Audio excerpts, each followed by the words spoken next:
വരുന്നുണ്ട്. ആ ആരാധ സുന്ദരി കുട്ടി സ്കൂളിൽ പോവാണോ?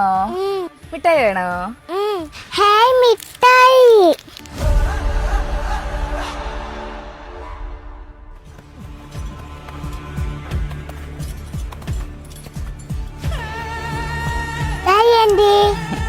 ബൈ.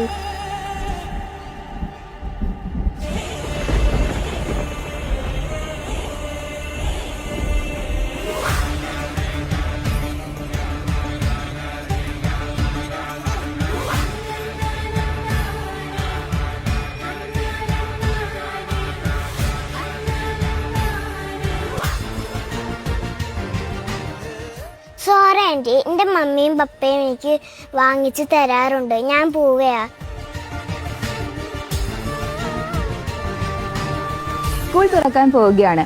വഴിയിൽ നിന്ന് പരിചിതരോ അപരിചിതരോ ആയ ആരെങ്കിലും എന്തെങ്കിലുമൊക്കെ തന്നാൽ അത് വാങ്ങിച്ച് കഴിക്കരുതെന്ന് നമ്മുടെ കുട്ടികൾക്ക് കർശനമായ നിർദ്ദേശം നൽകുക. നമ്മൾ വേണം ആ ബോധം നമ്മുടെ മക്കളിൽ ഉണ്ടാക്കിയെടുക്കാൻ. എല്ലാവർക്കും പുതിയൊരു അധ്യയന വർഷം ആശംസിക്കുന്നു.